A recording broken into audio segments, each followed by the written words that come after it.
বহু দেবদেবী এবং বহু ভগবানের চাপে পড়ে প্রায় সব হিন্দুরাই কনফিউশনে পড়ে যায় এবং আমরা বুঝতে পারি না যে আমাদের আসল সৃষ্টিকর্তা কে। আর এই অস্পষ্টতা দূর করার জন্যই আমাদের আজকের এই ভিডিও।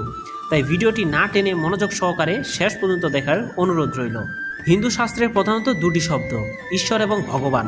আমরা প্রায় অনেক হিন্দুই ঈশ্বর এবং ভগবানের মধ্যে পার্থক্য জানতাম না বা এখনও জানি না বলে সৃষ্টিকর্তাকে এই প্রশ্নের উত্তরে অস্পষ্টতায় ভুগি।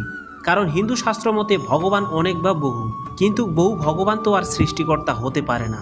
সৃষ্টিকর্তা শুধুমাত্র একজন, যার মধ্যে সমগ্র ঐশ্বর্য, বীর্য, যশ, শ্রী, জ্ঞান এবং বৈরাগ্য এই 6টি গুণ যার মধ্যে থাকে তাকে বলা হয় ভগবান। আর সকল গুণ যার মধ্যে থাকে তাকে বলা হয় ঈশ্বর। কিন্তু সাধারণ মানুষ হিসেবে জন্ম নেওয়া কারো পক্ষে এই 6টি গুণ অর্জন করা সম্ভব নয়। শুধু অবতার রূপে জন্ম নেওয়া কারো পক্ষেই কেবল এই 6টি গুণ অর্জন করা